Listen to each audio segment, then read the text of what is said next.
Hai anak-anak, walaupun hanya di rumah saja, tetapi harus tetap semangat belajar ya.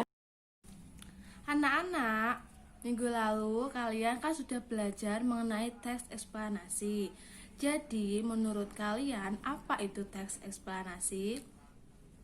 Iya, betul sekali ya. Jadi, teks eksplanasi adalah teks yang berisi tentang proses, mengapa, dan bagaimana suatu peristiwa alam, ilmu pengetahuan, sosial, budaya, dan yang lainnya bisa terjadi. Teks eksplanasi memiliki tujuan yaitu agar pembaca dapat memahami fenomena yang sedang terjadi saat ini. Saat kalian membaca teks eksplanasi, kalian akan menemui beberapa kosakata. Jadi, apakah kalian mengetahui ada berapa jenis kosakata? Iya, betul sekali ya. Jenis kosakata itu ada dua. Yang pertama kosakata baku dan yang kedua kosakata non baku. Lalu, apa itu kosakata baku dan apa itu kosakata non baku? Jadi, kosakata baku adalah kata-kata yang sesuai kaidah yang dibakukan dalam pedoman ejaan, kata bahasa baku, dan kamus umum. Lalu untuk kosakata non baku adalah kata-kata yang tidak sesuai dengan kaidah bahasa Indonesia. Biasanya itu berbentuk bahasa tutur atau bahasa yang digunakan dalam kehidupan sehari-hari. Lalu, apakah kalian tahu apa saja sih contoh kosakata baku dan apa saja sih contoh kosakata non baku? Jika kalian belum mengetahuinya, yuk kita simak bersama-sama. Contoh yang pertama, ibu memiliki kata aktif dengan aktif. Jadi, menurut kalian yang mana kosakata baku dan yang mana kosakata non baku? Iya, betul sekali ya. Kosakata yang baku itu yang aktif dan kosakata non baku itu yang aktif. Kemudian contoh yang kedua, izin dengan izin.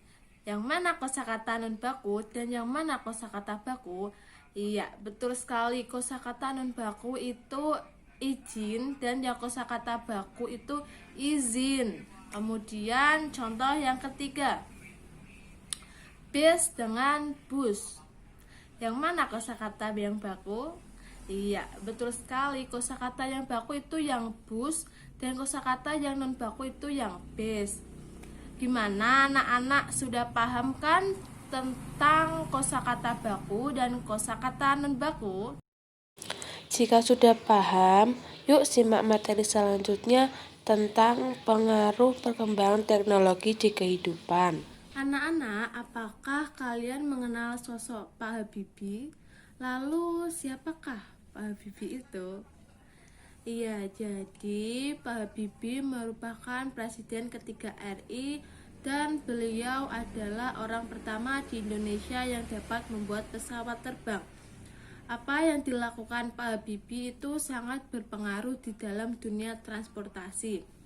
Alat-alat transportasi adalah peralatan yang sangat penting di zaman yang sekarang, zaman di mana semua dituntut harus cepat.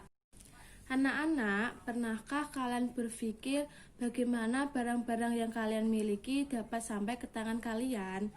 Jadi, barang-barang yang kalian miliki sampai saat ini adalah pengaruh karena alat transportasi di dalamnya. Dalam pemenuhan kebutuhan, alat transportasi dibutuhkan untuk distribusi.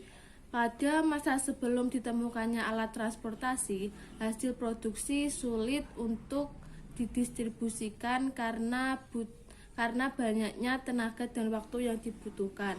Akibatnya, hasil produksi hanya dapat memenuhi kebutuhan orang-orang di sekitar produsen. Berbeda dengan zaman sekarang teknologi transportasi sudah maju dan kegiatan distribusi dapat dilakukan kemana saja dan kapan saja. Bahkan dapat dilakukan di tempat yang jauh sekalipun.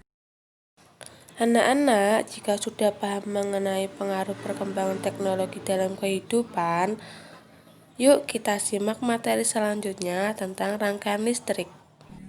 Anak-anak, masih ingatkah kalian dengan rangkaian listrik seri dan rangkaian listrik paralel? Ya, jadi rangkaian listrik seri dan rangkaian listrik paralel merupakan bagian dari rangkaian listrik tertutup. Jadi, apa itu rangkaian listrik tertutup?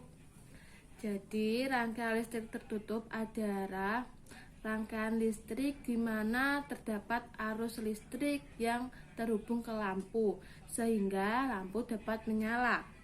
Lalu, apakah kalian mengetahui perbedaan dari rangkaian seri dan rangkaian paralel? Jika kalian belum mengetahuinya, ayo kita simak bersama-sama. Yang pertama, perbedaan pada rangkaian seri, yaitu rangkaian listrik dibentuk secara berurutan dan tidak bercabang. Yang kedua, jika salah satu lampu padam, maka lampu yang lainnya juga akan ikut padam. Ya, jadi perbedaan yang ketiga itu hemat kabel.